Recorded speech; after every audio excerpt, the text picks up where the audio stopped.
In this video, we will cover the review exercise number 2 at the end of tutorial 2 on pages 147 through 149 in the text. I highly recommend that you take a little time to first look over the drawing and read the instructions that follow, as these are the guidelines I will use to grade the assignment. You'll notice that some of the general functions you learned in tutorial 2 will apply to this assignment as well, while others may not.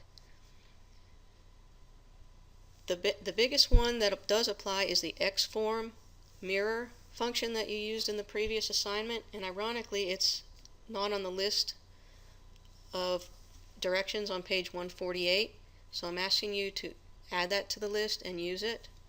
So we're going to start by creating a rectangle. This is the shortcut to create a rectangle. We're only doing a quadrant, so our dimensions are 2.5 inches by 2.5 inches. Here's our phantom rectangle. We're going to place it right there on the origin. Fit. You can mouse wheel to change your size a little bit. Next, we're going to create the fillet. Here's the shortcut for fillet. We want to activate no trim, because this fillet doesn't go all the way through the part, so we want to keep the corner on there. Our fillet radius is 0.75. Enter. And we just pick the entities that we are filleting, and that's exactly what we want to have. So we'll accept that. Now we need to create lines, parallel.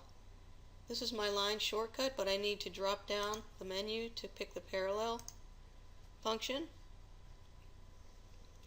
Looking at this print, we have 4 lines that we need to create the corner of the pocket we're preparing.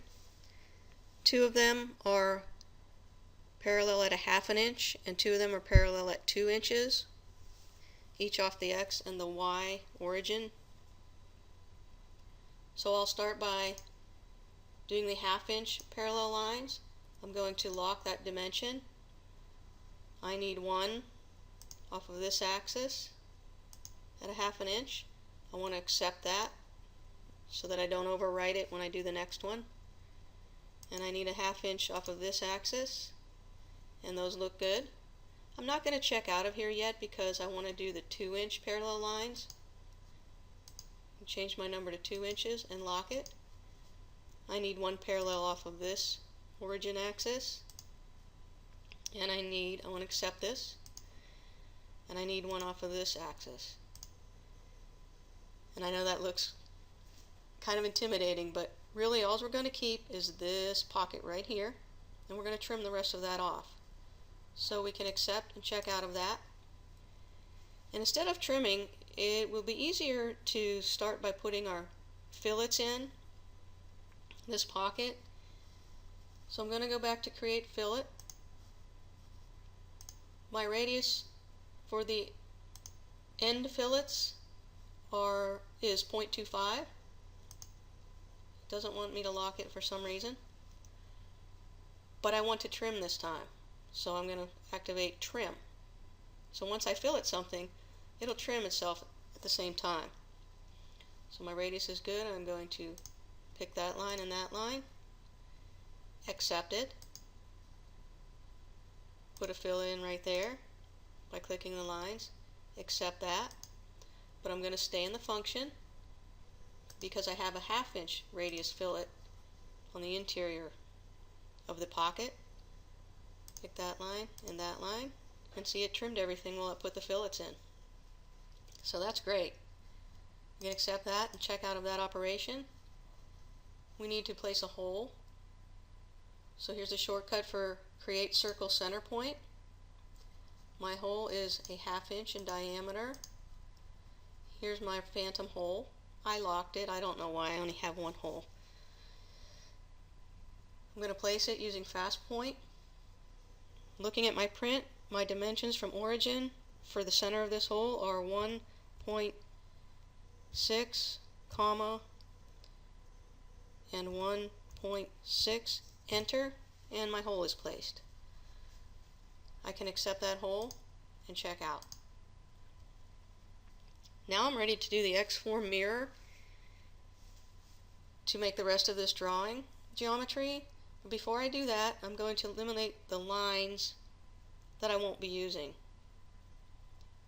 I can click on that line and just hit my delete button, or I can click on that line and hit this eraser. Same thing. And this is the geometry I am going to be translating. So I go to X-form, mirror. It says select entities to mirror. I'm just going to drag a box around it. Just hold your button down and drag, then click. See, it's all selected. It lit up. You don't have your box anymore, but they're selected. End selection up in the upper right corner. We're going to copy, and I'm going to flip them down on this axis, which is really the x-axis, but be flipping in the y direction. So that's kind of confusing. And looking at these pictures are really helpful. So there's my flip, fit, accept.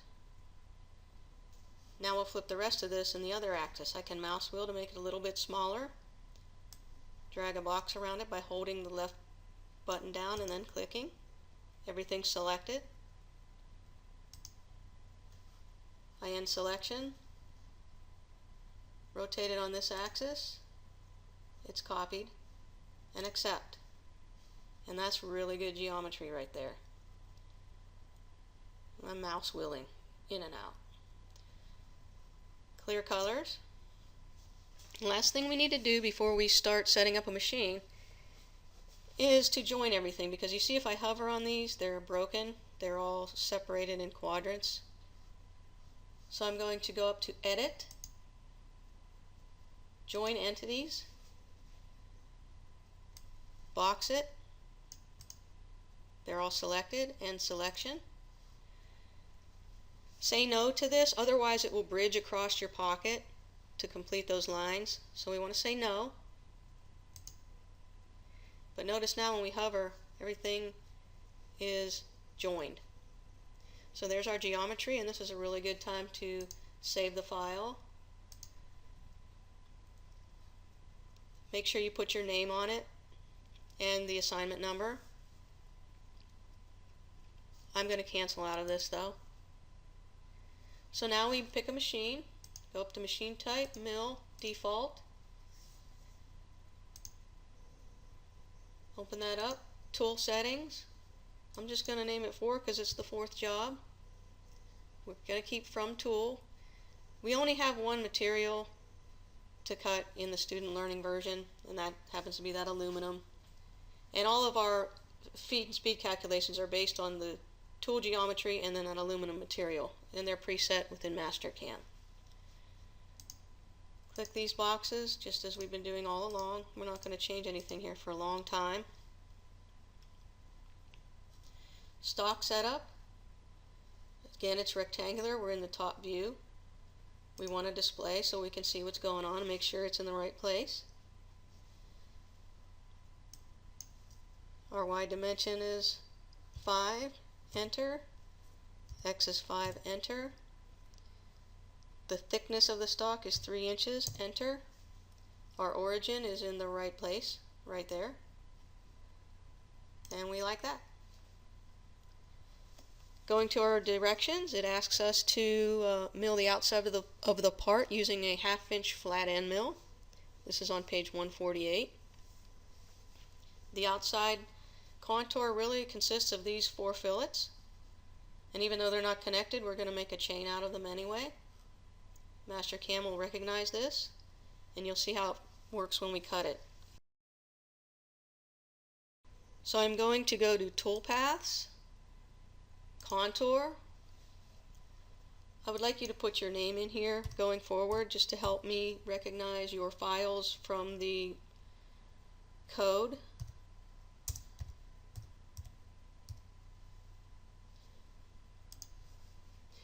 So we have chain active right now, and up here it says select contour chain 1.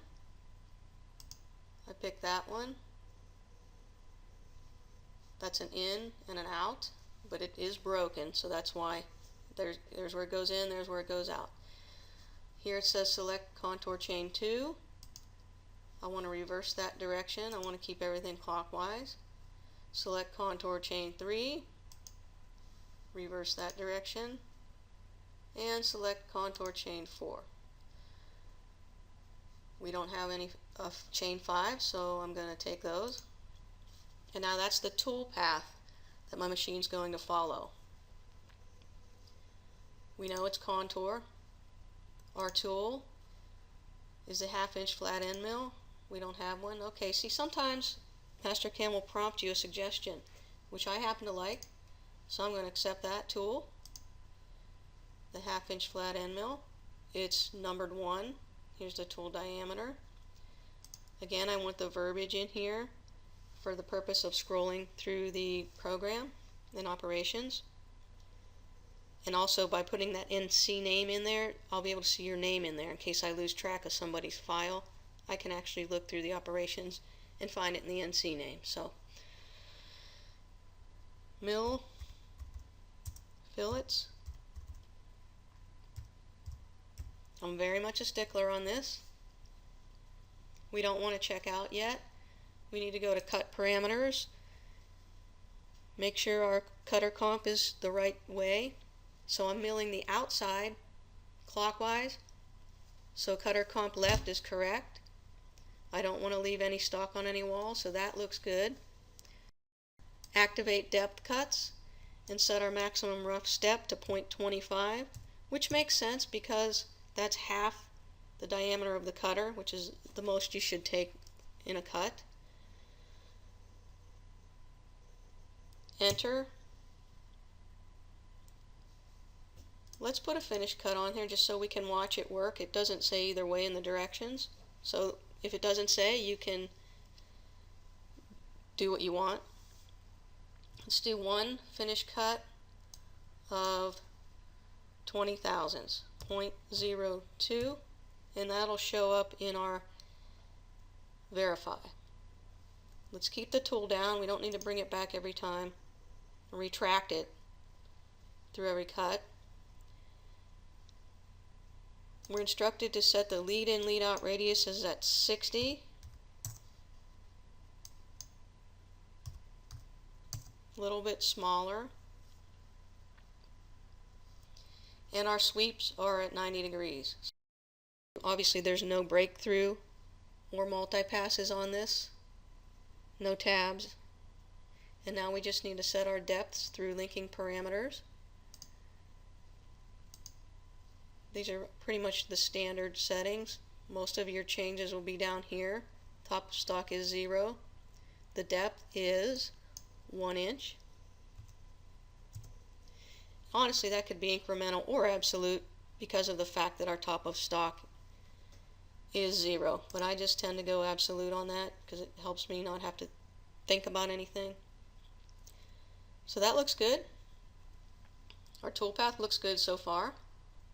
I can mouse wheel it a little bit down if I want to see everything. Basically going to come in here, cut that. Okay, here's our 90-degree approach. Here's our radius. Here's our cut. Radius out, 90 degrees out.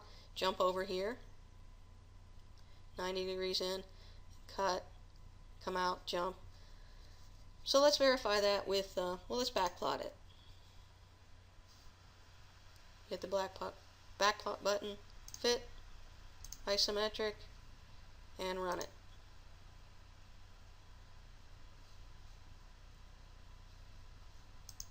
And look at that. It's wrong. Instead of 1 inch into the part, I'm 1 inch above the part. Another good mistake to learn from. I'm glad this happened. And it's going to happen a bunch. So what I need to do is go back, and this is where you make changes, and this is where you'll end up with a dirty operation because we made a change. Go to parameters. Go back to your linking parameters, which is highlighted. We need to change this to -1. Enter. Keep it. Now over here you're going to see a dirty operation, and that's because we made a change. So up here, regenerate all selected operations or just all dirty operations. Either one, we only have one operation. So I'm going to regenerate the dirty, and now I'm going to backplot. Fit and isometric.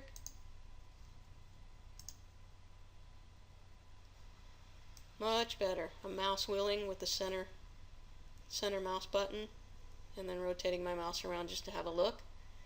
And that's way better. So back to our top view, we can alternate T to get rid of the tool marks. We can mouse wheel it a little bigger if we feel like it. And looking at our instructions, it says to spot drill the holes. So I'm going to pick a toolpath, drill, use the select drill point function. Make sure you snap to the center points.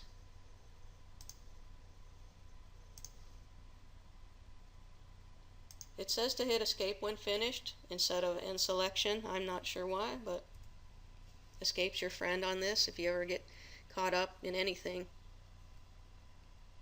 I like those.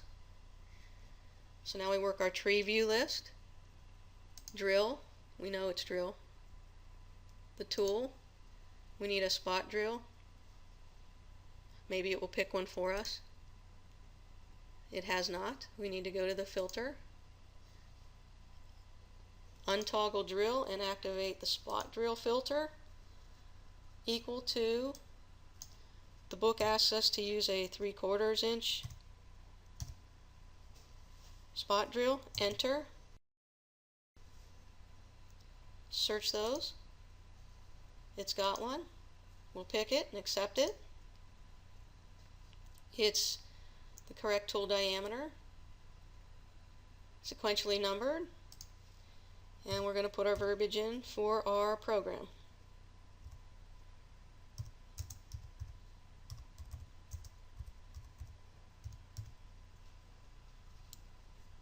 Do not check out. We need to take care of the cut parameters. Drill counterbore cycle makes sense for a spot drill because we're just going to blow right into it. However, we are instructed to put a 1 second dwell in there, which also makes sense for spot drilling.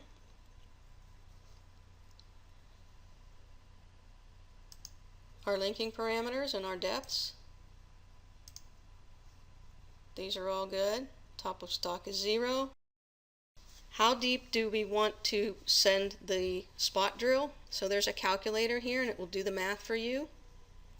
Hit that calculator. The tool diameter is 75. This is the angle based on the library. The finished diameter, which we want, so our hole is a 1/2 inch, and on page 149 it says put a 50 thousandths chamfer on the hole, which would increase that diameter by 100. Therefore, our finished diameter is 0.5 plus 0.1. Enter. If you do this more than once, make sure you use overwrite instead of add to depth, or it will just keep piling them on.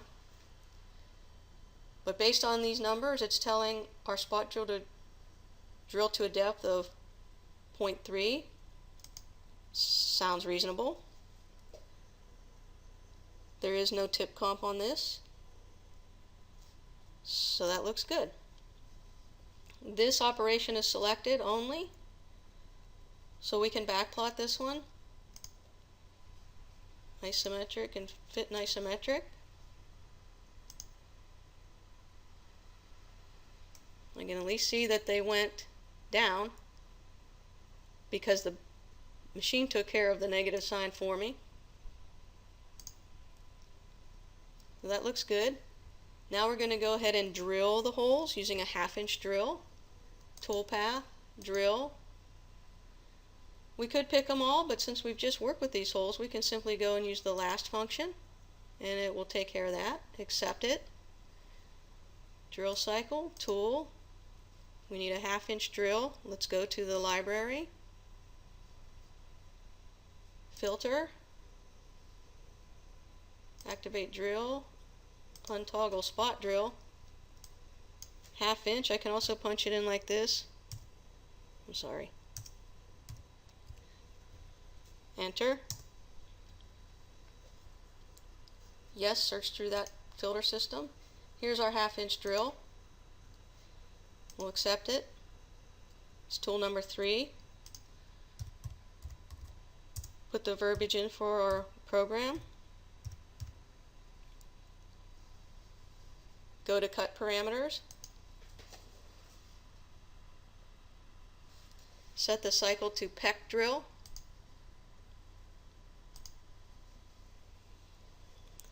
Our Peck values, being aluminum, I think we could pull up every 1/4 inch.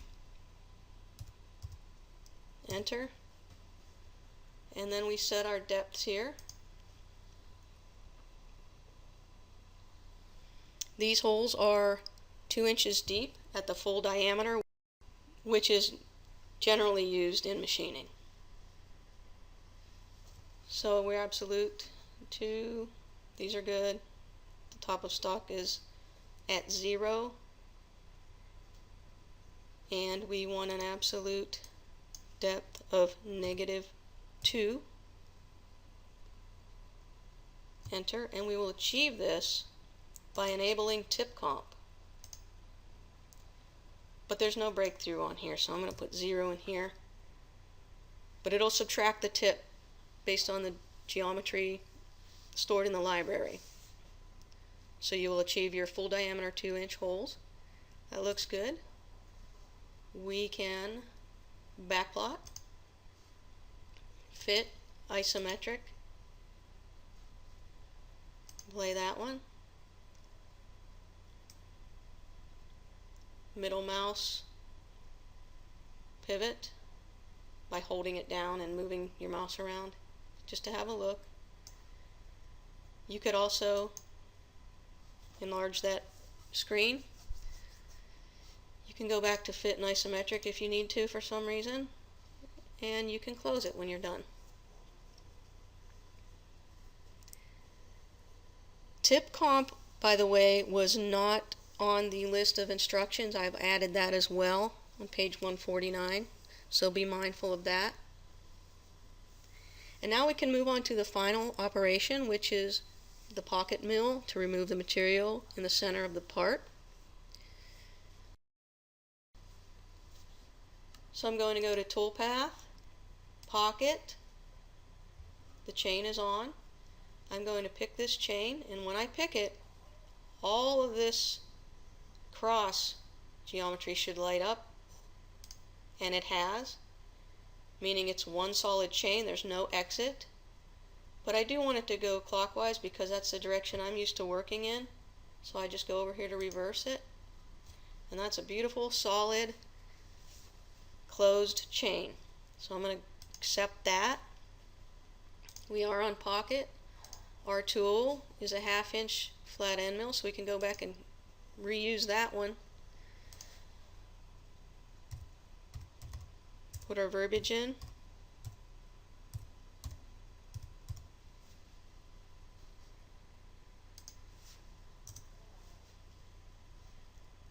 Go to cut parameters, looking at our instructions now. This isn't really that important with aluminum and CNC milling. There's not a lot of difference between conventional and climb milling on this. So the only changes we need to make here are to leave no stock on the walls. In roughing, we're going to use the constant overlap spiral.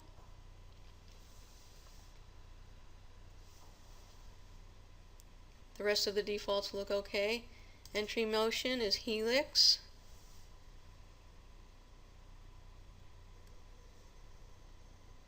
And we're going to put a finished cut on here of 1 pass. 0.10 looks good, but really that's more of a tool steel finish. We can go 50 with aluminum, 0.05. there won't be any spring passes. That has to do with a flexing cutter and then taking a free pass. Again, that's with thin cutters and hard steel. And then you can pick whatever you want from here. I want to keep the tool down, finish the outer boundary. Only machine the finished pass at the final depth, and I'll keep this one as well. So we can move on to lead in, lead out. We're instructed to use the 60 radius again, a little tighter.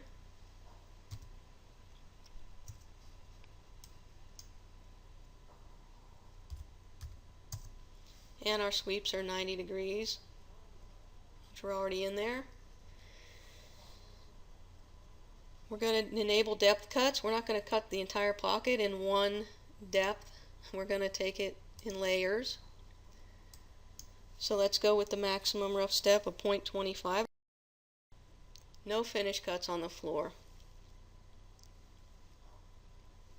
There is no breakthrough on this, and it's disabled. So now we just set our depths.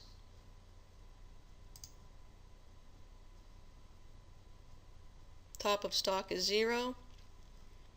Our pocket is 1.5 inches deep.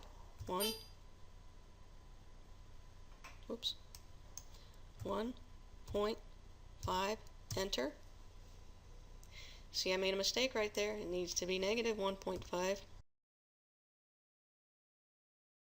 And that looks good. That looks good. We can backplot it. Fit, isometric. Backplot. Looks good at this point, but I'm going to verify it and really take a closer look at it. So here I want to select all operations. Now they're all selected. I want to hit my verify button and run the animation. Fit, isometric. I want to slow it way down. And again, I can stop it and step it through if I choose, which I may. I want to see if the finished cuts are coming in and everything. So play. That's a nice speed. It's working its way down. We'll see it on this one. I could move it around as it's playing.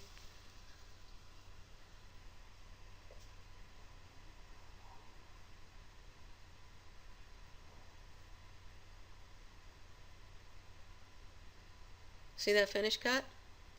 It's going down, down, down. Well, they're all the way down. Now we do our finish cut.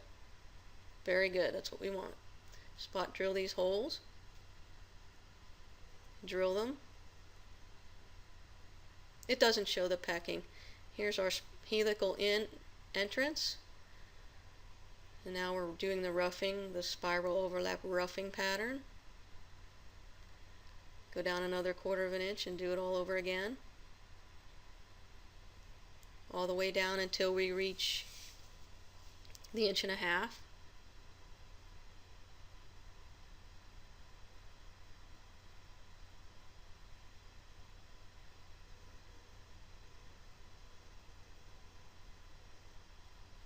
I'm tempted to speed it up, but then I might lose my finish cut, so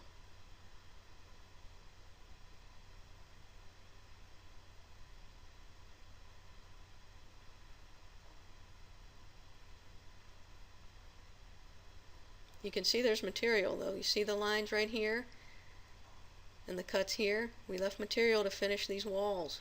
We opted not to finish the floors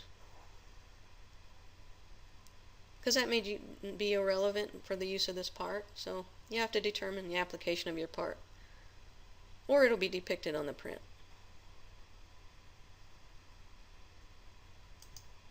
And there's our finish cut.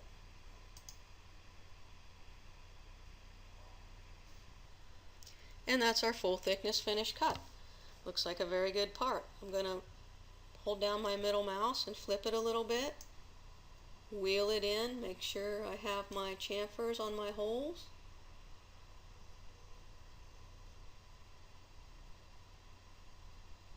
Make sure there's no stock left, that the lines all match up. Make sure the holes are blind, the pocket's blind. I can reset this if I like. It's an awesome looking part. So we can close that, and basically you can submit the file to me exactly like this. Good luck!